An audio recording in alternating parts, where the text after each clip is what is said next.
Hey, it's Liz D'Alto, and this is the Untamed the Wild Soul Woman podcast. From body image, sex, spirituality, money and relationships, to motherhood, creativity, business, communication, and desire, Untamed the Wild Soul Woman is the place to come for real stories and powerful advice to help you reclaim and redefine womanhood in the 21st century. Hello, wild ones and sweet treats. It is episode number 126 of the Untamed the Wild Soul podcast. I am your host, Elizabeth D'Alto, and joining me today is my friend, Alexi Panos. I'm super excited the way timing works out, because at the time that I'm recording this introduction to the show, it's almost 2 months after I interviewed Alexi, and since I had the amazing and beautiful experience of attending her wedding, which was a true celebration. Her love, her and her partner, Preston Smiles, who I will have on the show eventually as well. Two people doing amazing work in the world, shining their lights, and really being stands for happiness. So today, Alexi is going to share with us how she's learned about happiness. She has a book out called 50 Ways to Yay. We're going to get into that. Her energy is absolutely contagious. She's got depth and breadth. She's super fun, sexy, and grounded while being very conscious, intentional, and focused on service, which I really like about her. So we talk about her first awakening while she was on tour with Ja Rule back in a former life where she was a singer, and how it led her to building wells in Africa for the past 11 years, and how she has essentially learned the most about happiness through those journeys. We're going to talk about meditation. We're going to talk about healing from sexual trauma. This is a deep one, and we cover a lot of topics. So enjoy. Show notes are at untameyourself.com/episode-126. As always, share this with your loved ones, with your coworkers, with your classmates, with your friends and family members who you think it would resonate for, and pop on over to the Facebook group if you want to share any of your own insights, what you got out of it, or ask any questions at untameyourself.com/Facebook. Let's get going. Today I have Alexi Panos with us. Alexi is, so I'm going to say this, it might sound weird, but I don't mean it in a weird way. Alexi was a character floating around the internet for me. I kept seeing her gorgeous face and hearing her name, and it wasn't until January of 2015.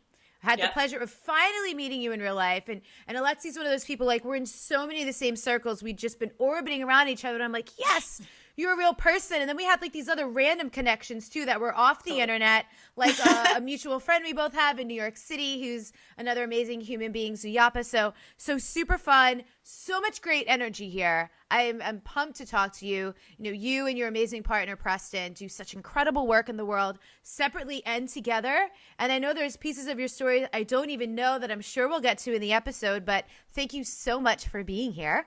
Oh, dude, I'm so psyched that we finally made this happen. And much like the character floating around on the internet, you were like in my vortex, and I kept hearing your name, and people are like, how do you not know Liz? I'm like, I don't know how I don't know her yet. And now we know each other. So yay. We know each other. Super fun. We actually got to spend a beautiful like sunset together last year on New Year's. So all these little special moments. So the first question I ask everyone is, what do you love about being a woman? Ooh, I love that we're fucking powerful. And I hate to say it like that, but it's so true. If you think about the creative force that a woman represents, and you think about even anatomically, the fact that we bring life forth into this world, I think there's something pretty freaking awesome about that. And I think that when I tap into that creative force from a space of surrender and receiving and really dive into my feminine energy, I'm more powerful than I could ever be in my masculine. So I'm learning to love and appreciate and tap into that way more. I think that. And I know for you, you're a person who has endeavored creatively in different industries, in different formats, different mediums. So I know you've done modeling, you've done TV hosting. I know you make YouTube videos. I've seen you in a random music video. Oh, you've seen it. I've seen it. Jenna showed me. And Jen, so of course. what's been your path to actually connecting to that creative force? I have a hunch there's probably, I'm going to guess from the shift from what you've done to what you do now, there's probably some story there around embracing the feminine a bit more and not necessarily trying to please the externals or the culture, but coming from the inside out. So can you jam on that? Yeah, well, I had like two really pivotal moments, one when I was 20 and one when I was about 26. When I was 20, I was just coming off tour with Ja Rule, and that's the music video you saw. So, so random. Like, it's a part of my life that people are like, wait, what? Pause, rewind. You were on tour with who? Yeah. So I entered a singing contest as a dare when I was 15. That turned into a record contract with Murder Inc. Which turned into me going on tour and traveling the world and being like a crazy rock star party lifestyle person for a good portion of my late teens into my early 20s. In hip hop, though, right? Yeah, which is like a whole other level of partying. Yeah. Which is just crazy. Because I'm like a good girl from a small town, and here I am on tour with these guys from Queens who like carry guns and knives, and it was just strange. It was different. It was different. It was different for sure. Um, so I was really surrounded by that masculine energy on tour, and the whole thing of the music industry at that time, and the particular sector of the music industry I was in, was all about the external. So like more money, more fame, more ego, stuff, more, bigger, bigger, bigger. And I totally got like caught up in that. But it wasn't until our final stop on tour in South Africa where I had this like slap in the face moment where we're coming back from an after party, we're getting on the tour bus to go to our next town. And sure enough, like to my left, as I'm walking on the tour bus, is a shanty town. And, it's a slum, and it's a community of people who are everyday people who are just trying to make a living and survive. And it's like, it hit me in the face so hard. And I felt like such a taker. And I just felt like a fraud because one, I didn't even want to be in music. It happened in a way, and I just kind of took the ride. But I was also living this life that was completely out of alignment with my true self. And it wasn't until that moment where I faced off with it. And I remember journaling that whole bus ride home and going, something's got to shift. Like I was looking at the people around me, and as amazing as some of them were, they were lost and they were caught up. And I did not want that to be my life. So I came back to New York City, quit the industry altogether, started my nonprofit Epic at 20 with my friend Tennille. And we wanted to give back. We wanted to do something. So we came back to Africa, and we were like, all right, let's do clean water. Let's support people in this, vital resource, and then watch the communities grow from there.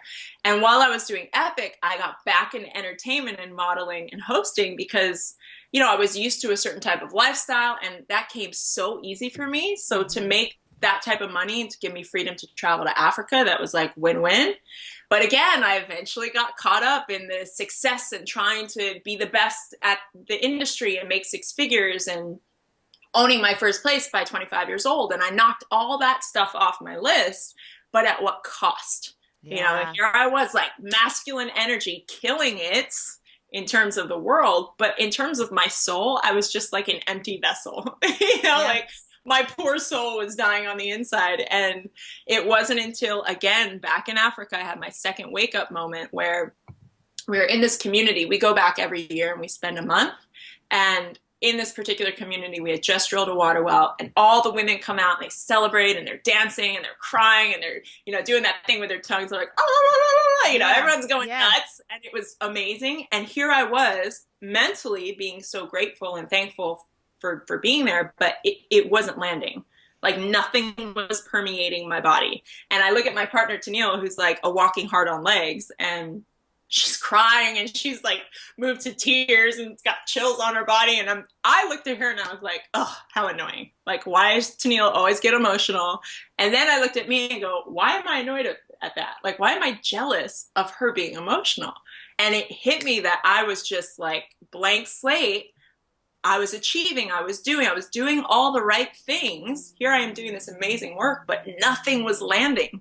And when I journaled again in Africa, it's like my journals in Africa are, direct line to source. I got that I had been basically hiding behind a mask called achieving success and perfect. And what I had blocked out was a rape. I was raped and sexually assaulted when I was 20 years old.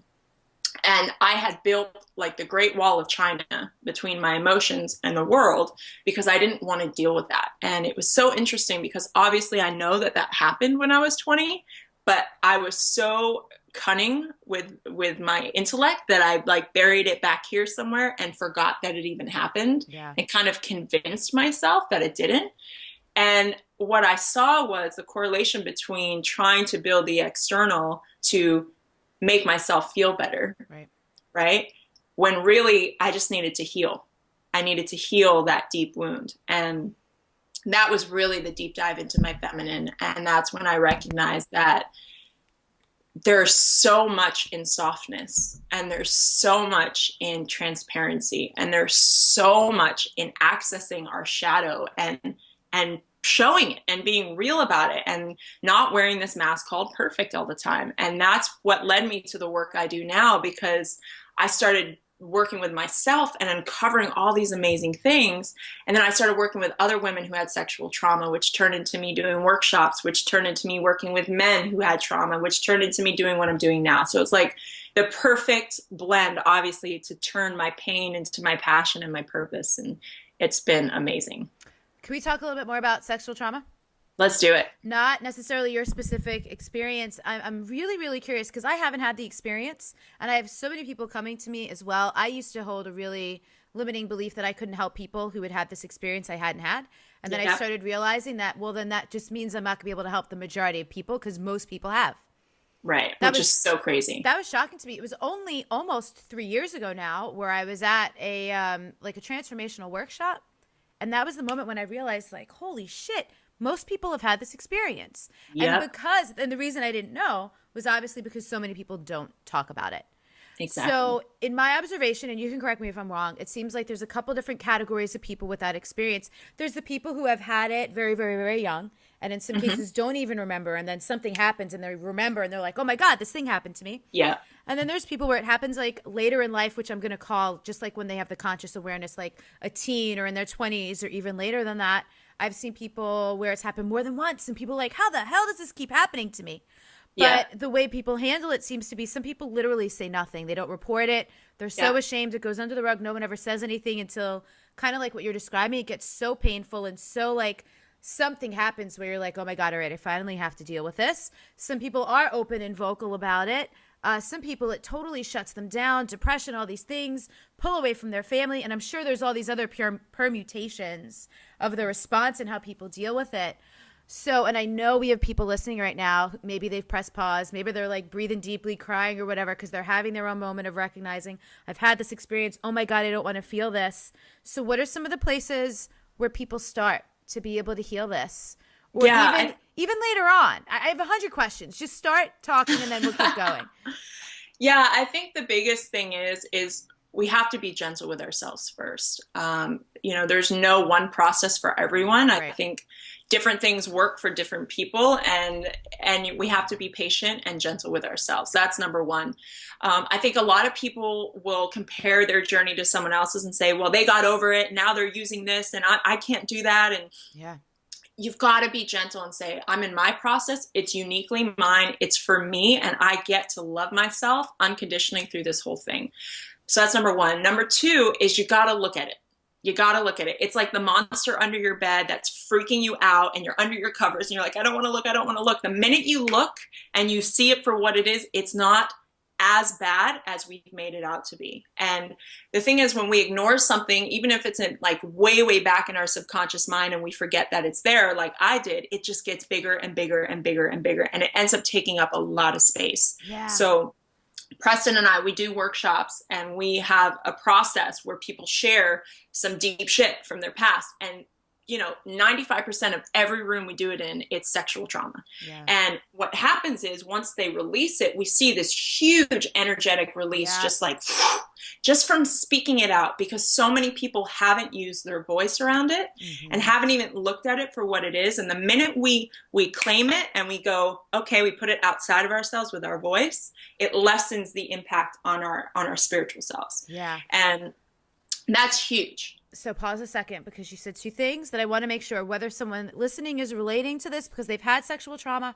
or they have like any kind of trauma or any emotional thing going on in their life that they're working through, that finding the safe space to use your voice around something, I think is super, super huge. But the thing that you also said about you make it, it becomes bigger and bigger and bigger and bigger. I don't remember if I've ever shared this story on the podcast before, but a couple of years ago, I went to one day of Byron Katie's New Year's mental cleanse in LA. And there was a man sharing a story of being raped by his older brother when he was 3. And that trauma had been woven throughout his entire life. And she walked him through in her gentle, spiritual gangster, amazing Byron Katie way. She helped him to see that, yes, that happens. We weren't pretending that didn't happen. But the way he had re-traumatized himself by replaying it, like the mental movie that he had actually created in his mind wasn't actually what had happened. Yeah. It was what happened plus all of like the extra, the fear and the worries of, so she brought him to this place of being like, and what were you thinking while it was happening? What were you afraid of? And he was like, the thought was, he's going to break my body.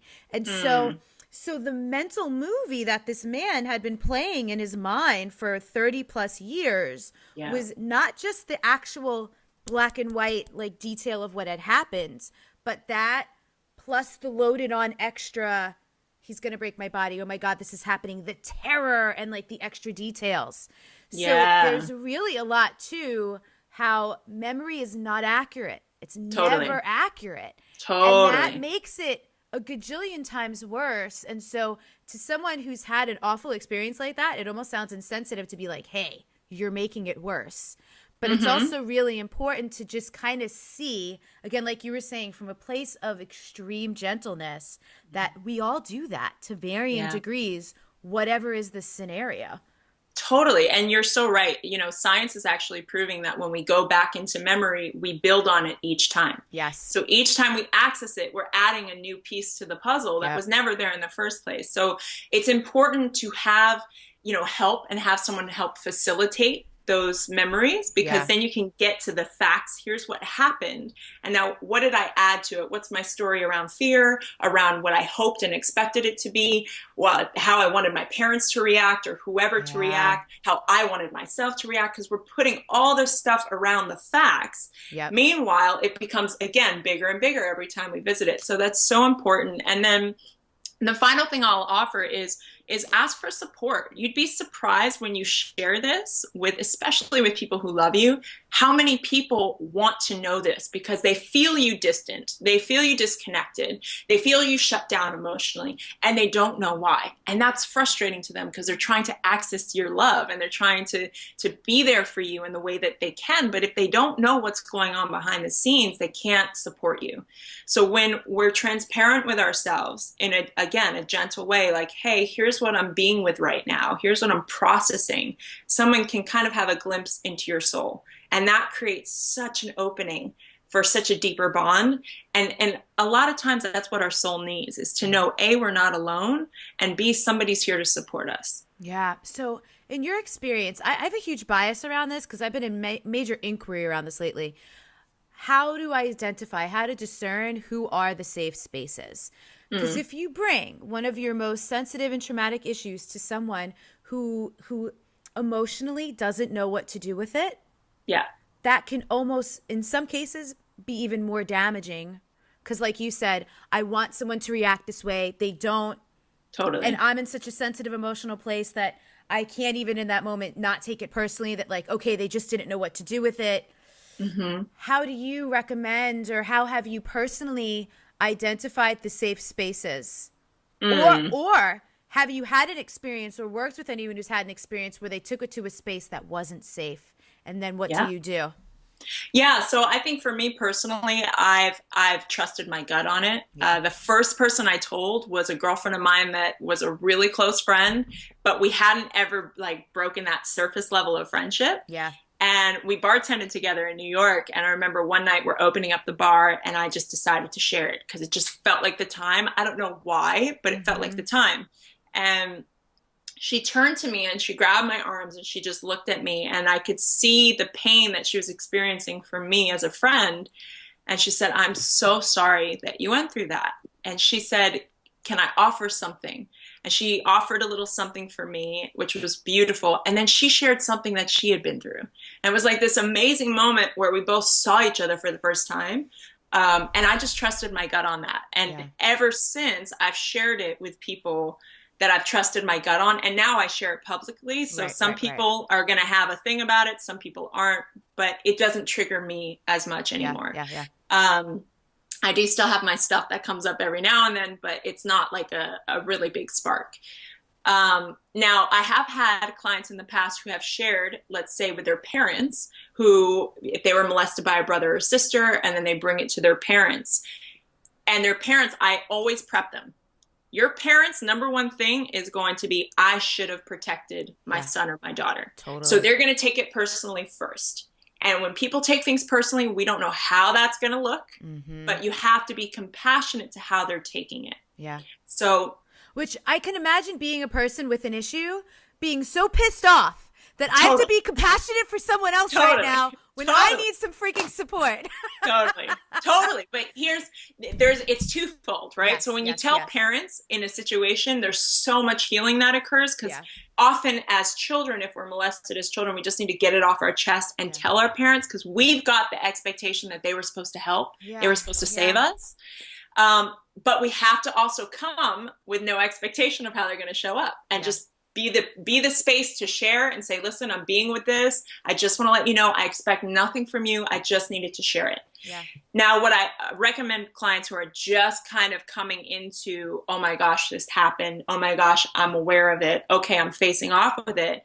Get help in the professional realm of people who have dealt with this, because they are trained to work with people with this type of trauma, and it's highly specialized, and I know for me, when I first started coming into this, I did work with a sexual trauma therapist, because I needed to go to somebody who could understand what I'd been through, because at the time I felt like nobody would get it.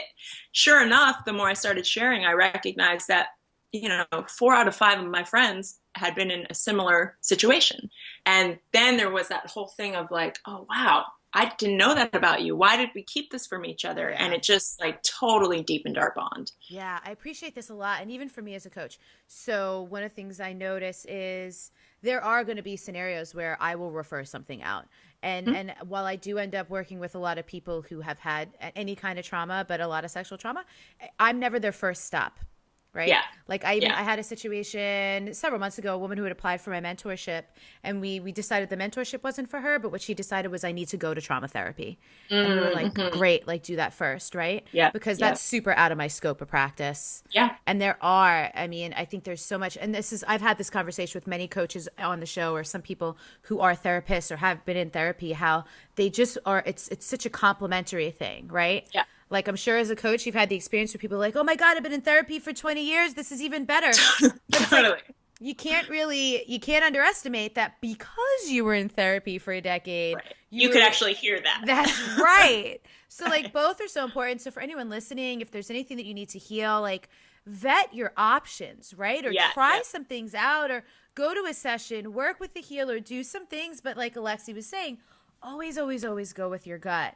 I'll say another thing that's come up a lot lately, you probably run into this too, is, we live the conversation around psychedelics, because, Tim Ferriss has done podcasts. It's like for people who are in like personal development or like spiritual consciousness space, it's kind of like mainstream in these realms right now.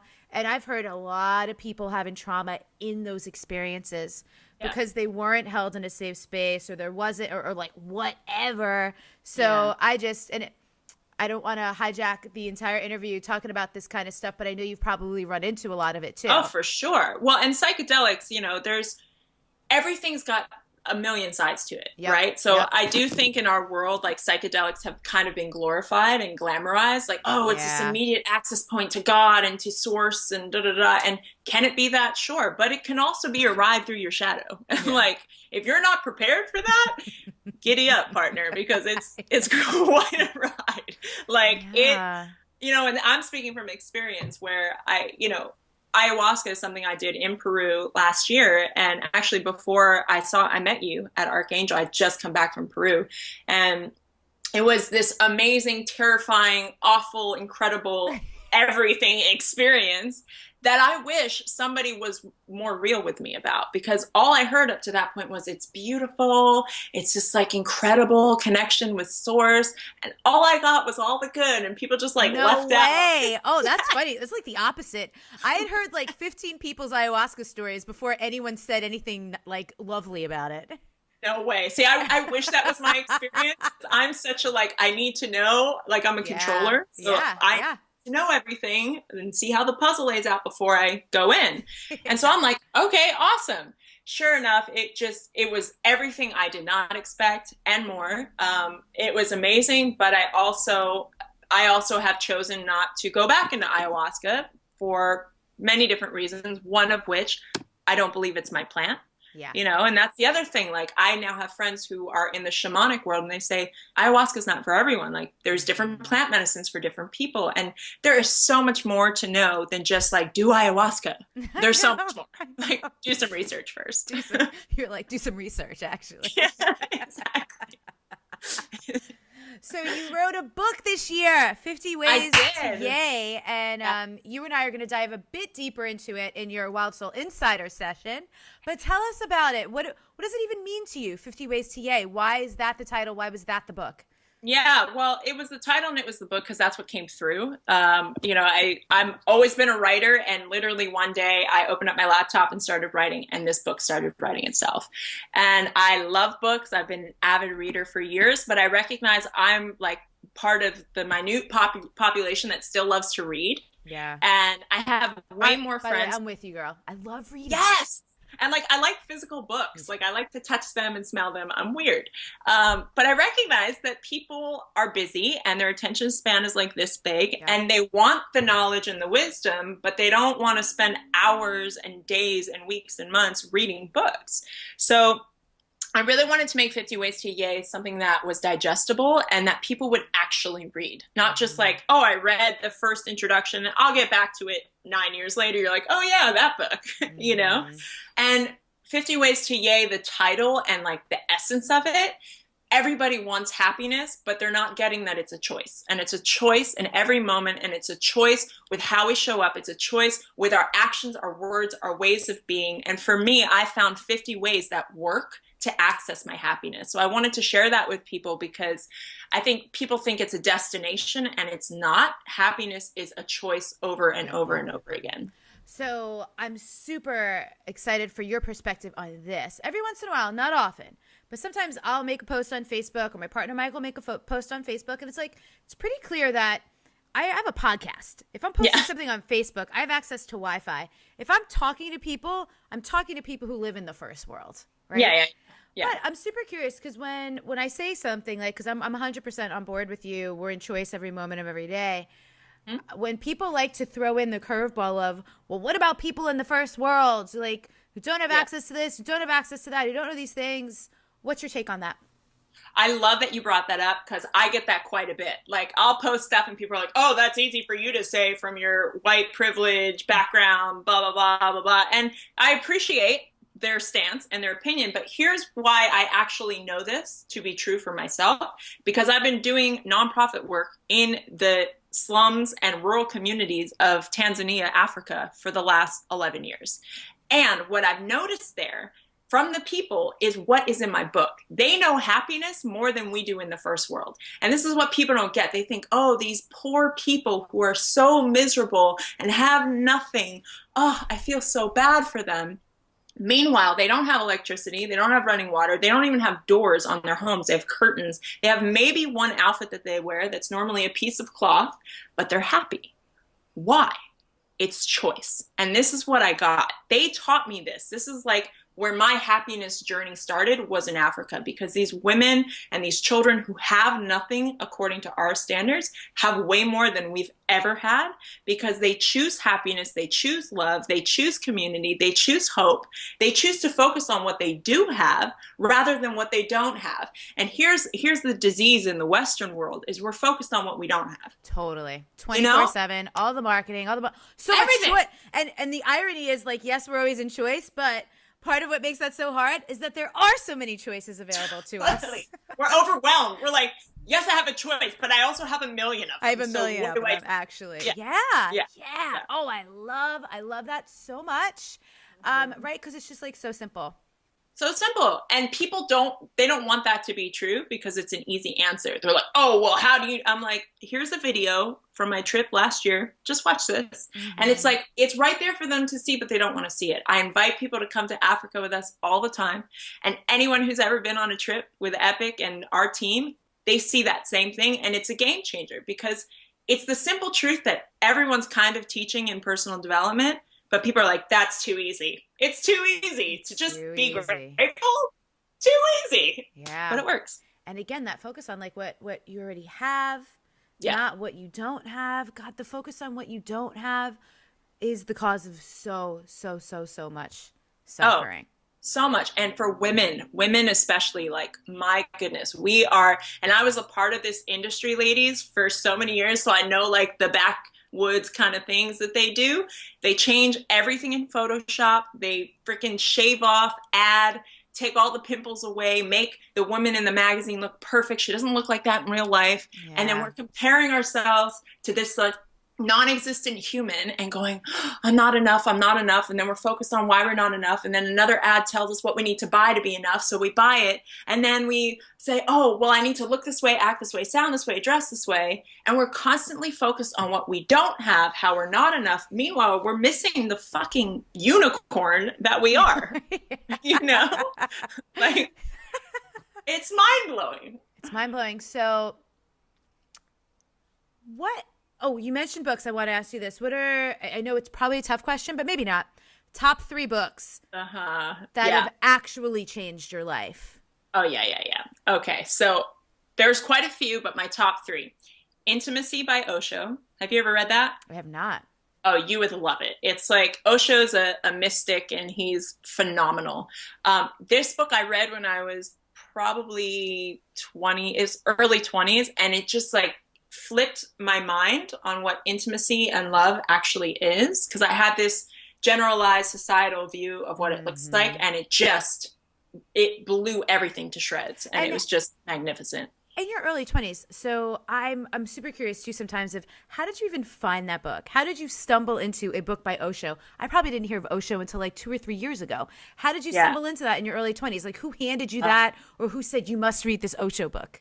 Yeah, so I've been such a nerd on personal development since I was little. So my parents split. My mom lived 8 hours away, and on our road trips to her house, she would listen to Tony Robbins, Marianne Williamson, and Wayne Dyer. Nice. So I was like in at an early age. I went to the Power Within at 16. I went to Landmark at 18. So you were in it. I had a lot of guides. Yeah. At a young age, I was modeling too, and I had some older people who were at my agency who took me under and were giving me books on Taoism and introduced me to Osho and like changed the game for me. Cool. Just changed the game. So that's how I found Osho, and just, it's that rabbit hole. Like you open one book and then it's like, I need to research that. And then I go to the library, you know. And then it used to be like I go to the library, there was effort involved. And now it's, I type in Amazon.com. Exactly. Like, $80 later, 4 books are on their way to my house. Totally. And I really need to find some extra time in my life. You're like me. I've got like books on books on books. I'm like, I'll get to it because I read every day. So I'll get to it. Yeah. Sometimes I make a rule for myself. I must finish at least one before I order another. And then you hear about another one. You're like, well, if I don't order it now, I'll forget and I have to order it. So then that rule goes out the window. I've started using the wish list function on Amazon, but it's still every once in a while it's just 5 books. Let's do this. Yeah. Okay. Add everything to my cart. Osho Intimacy. What else? Conversations with God, Neil Donald Walsh, book 1. Amazing. I read all of my top 3 books over and over and over again because I feel like I just get new stuff every time. Yes. Book number 3, the Book of the Tao, Tao Te Ching by Lao Tzu. Phenomenal. Pretty much like the foundation of all of my work is based and steeped in Taoism. Cool. Oh, I love that so much. Hello, everybody. Quick pause in the show to let you know that the Wild Soul Movement teacher training, the first ever Wild Soul Movement teacher training, begins at the end of this month, August 2016 if you're listening in real time. It's going to run through March of 2017, and all of the details are at untameyourself.com/T as in teacher, T as in training. So untameyourself.com/TT. Also on that page is the recording of an info session and Q&A where I covered all the nitty-gritty details from the vision and why I'm creating the teacher training to exactly what it's going to entail, as well as answered tons of questions from people who had pre-submitted questions about it and people who were live on the call. If you are interested in this and you have any questions, you can email them to hello@wildsoulmovement.com, but it's filling up and we will be beginning the last week of August. So if you have any interest at all, check it out. Again, the link is untameyourself.com/TT. And back to the show.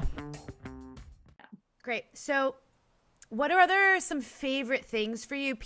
I always get so many questions about my own practices. Mm-hmm. So as a very busy person, you travel a lot. I know yes. I super value consistency. And one of the things I share with people all the time is, do things that are going to be easy for you to do, that you'll keep coming back to, that you could be consistent with. What are the practices that you're most consistent with, that are the most, that you also get the most bang for your buck out of? Yeah, I love efficiency. So meditation for sure.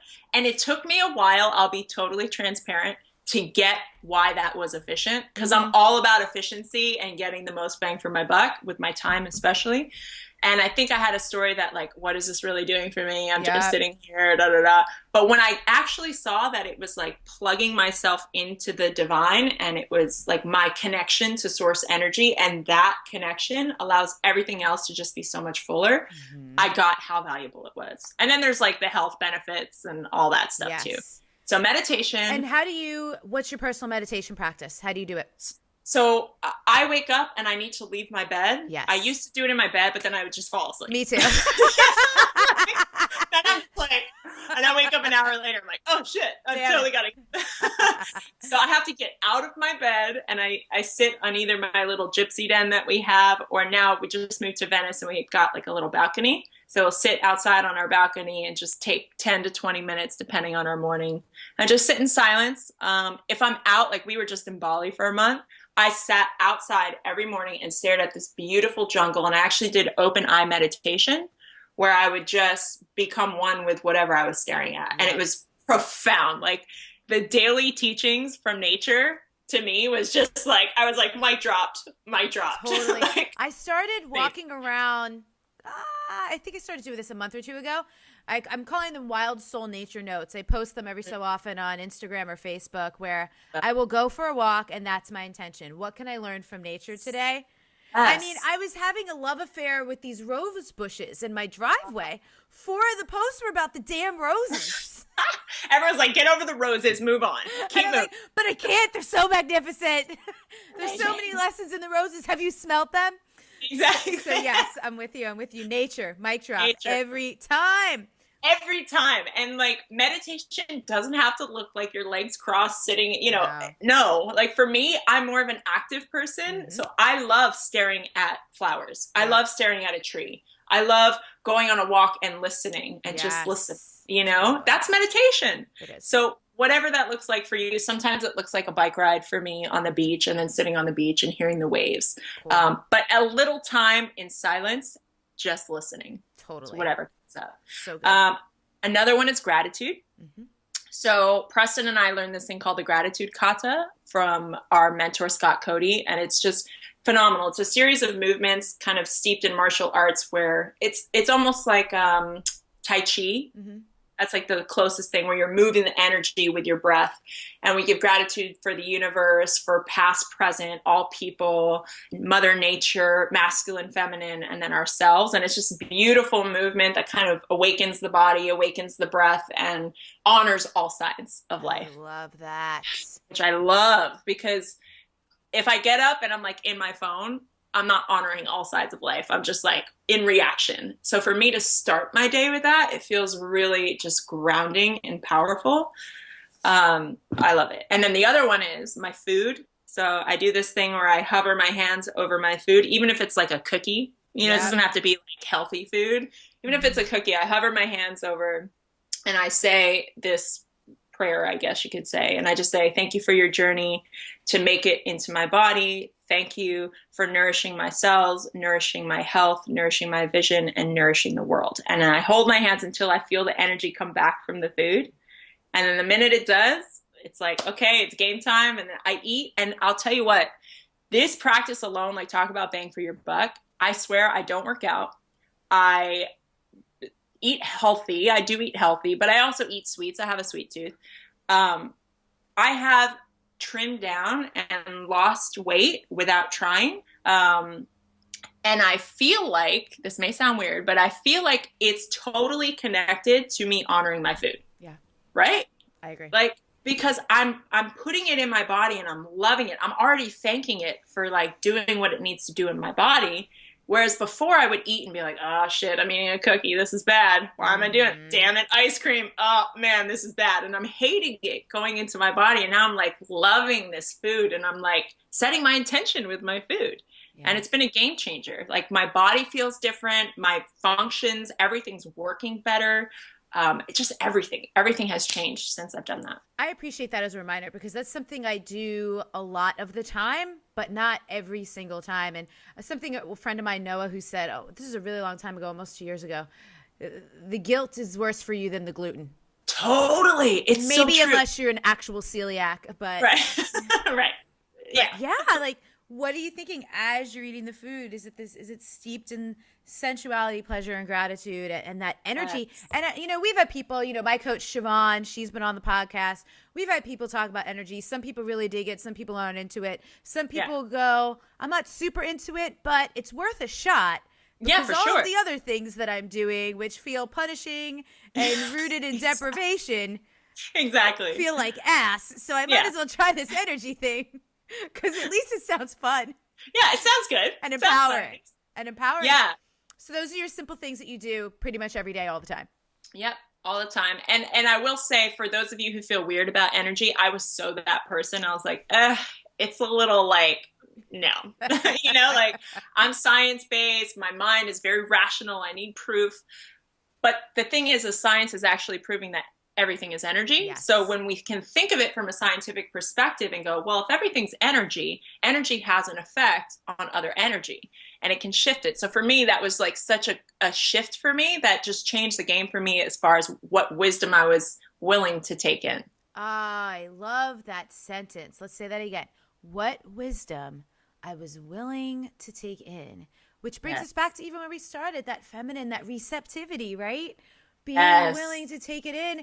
And I love this conversation because it'll be 3 years ago this summer that I started getting, actually more than that, 2012, about 4, started getting into astrology, numerology, following the moon cycles.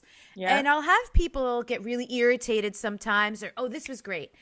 Just this past Friday, at the time we're doing this interview, it'll probably come out a couple weeks later live, but I had sent out in my Feel Good Friday email, there was a little note at the bottom because it was a full moon this past weekend. And I mentioned it in the email and I said, hey, just taking a quick gauge, respond to this email and let me know if you're interested in hearing more about full new moons, astrology, lunar cycles and stuff like that. And I got tons of yes, I'd love to know more. And I got one response from a woman, which I totally respect, that said, I'm not interested in this. With my being a practicing Christian, it kind of turns me off. And it reminded me how I was raised Catholic. Yeah. And my mom would say stuff like, oh, that's against our religion. Yeah. But to go back to what you just said, actually, it's science. Yeah, because totally. They're literally just looking at the moon and the stars. That's it. And if we consider that our human bodies are 70% water, the earth is 70% water, we're totally willing to accept that, oh, sure, the lunar cycle affects the ocean tides. Why would it not also be affecting our bodies? Totally. And that's the thing. It took me to see the scientific side of things to really be open to the more esoteric in this whole like new age philosophy stuff. Yeah. Because scientifically, it makes sense. It actually makes sense when you look at how the moon, like you said, affects the tides. We are 70% water, so of course it affects us. When you look at even like back in history, the people who studied the stars and what occurred during that time, And what they discovered based on how the stars were lined up, you're like, okay, they knew way more than what they should have known based on what was scientifically available. Right. And now we're proving all the stuff that they were proving without science back then. So there's so much. There's so much. I was on a retreat last week, the week before in Guatemala, and one of the women was from Ireland, and I can't remember where she said this is, but I know, and I know you've traveled a ton. You've probably seen places like this. There's many sites all over the world in different areas where on the summer solstice or the spring equinox, the sun is lined up in just a way where it's peeking right through a hole of a wall in this ancient structure, and people are baffled. How did they know this? How did they do that? Yeah. And it's literally because they studied the stars and the moon, and they watched. You know, they didn't have all these distractions. They didn't have Facebook feeds to get sucked into. So they were watching the stars and observing what the hell was going on. So again, it's trackable, it's provable science and stuff like that. And then also, you know, I love the term new age is so interesting to me because actually the things that we're calling new age are super old. Totally. Yes. I love that you're bringing this up because so Preston and I, with the work that we do and what you're up to and what all of like our tribe is up to, we said there's got to be a new term for it. Because this whole like new age thing, it's like, not new age. It's not. It's just this is old ancient wisdom. It's the ancient wisdom traditions just being kind of interpreted into this new thing. But yeah, we've actually created a new word for what we're all up to, or a phrase. It's called emergent wisdom. Oh, I love it. Isn't that good? Yes. It's one of those, it's so good. I'm jealous I didn't think of it myself. Well, start using it. We're telling everyone to use it. Thank you. Because it's emergent wisdom. Because it's within us, and we're just like anyone like yourself or myself, we're just dusting it off and going, hey, remember this? Yeah. Remember this? Hey. It's all up in there. You've been carrying it for centuries in life. That's it. Cool. You already know it. Well, that's a super fun moment to end on emergent wisdom, because ultimately that's what this is all about. Untaming yourself is coming back to your true nature. It's connecting with your inner wisdom, your emergent wisdom, the buried wisdom, forwards and backwards in times and all space. My friend Rochelle calls it the forever now, which I love. Ooh, yes, to wrap up this interview, is there anything I didn't ask you, or anything you just have more to say on, or just a closing message that you want to share related to that, you know, connecting in or accessing that emergent wisdom? Yeah, I'd love to share with the listeners that trust yourselves more. You know, that's one thing I wish I did at a younger age. I was looking outside for the answers. And I think a lot of us on this path of seeking, we become seekers instead of knowers. Mm-hmm. And I think when we can stop seeking and obviously use inspiration like podcasts and books and all of that, but trust that inner knowing, trust that soul that's within you that already knows all of this. Like, you already know all of it. Just trust it and see what emerges from that, because that's where the magic happens. Boom. Mic drop. Alexi, thank you so much. For those of you who are listening, you can find Alexi. It's alexipanos.com. Also, if you just look up her name, she's all over social media with super inspiring posts, Facebook, Instagram, YouTube, all over the place. Her love, Preston Smiles, who we'll also be having on the show at some point in the near future. And if you are a Wild Soul Insider, we will have Alexi's session going up soon. If you are not yet a Wild Soul Insider, you can still join through June 18th at untameyourself.com/early-insider. So Alexi, thank you so much, and we'll see you again soon. Yep. So what's interesting about where I am now in my business is that Hobie is my husband. Hobie was with me when we were totally in debt in those early years. So the great thing is we went on this journey together. Mm-hmm. But you're right, we're totally dramatically different in terms of businesses. He is blue collar to the bone, and I'm here doing things on the internet, and we constantly are joking about his inability to be techie whatsoever. Uh-huh. And so we live in just incredibly different worlds. And it is a fact that I make more money than my husband. And so I never talk about this publicly, so I'm really glad we're having the conversation here. I am very, very aware of the dynamic of a husband and wife. Now, I come from Tony Robbins' world, and we talk a lot about masculinity and femininity, and I paid close attention to that when I worked there. And I think being aware of both of those is really important. So I really respect Hobie for everything that he's done to help me get here. So I feel like this is his just as much as it is mine. Cool. And we've always included each other in the conversations around building my business, and I wouldn't be here without him. So I never feel separate in that. So I never feel like it's my money. I never make decisions that don't include him. And he's really, really cool about building me up and never feeling as though he's less than because maybe his paycheck is different. Yeah. But we have very clear roles in our relationship, and I think that's important.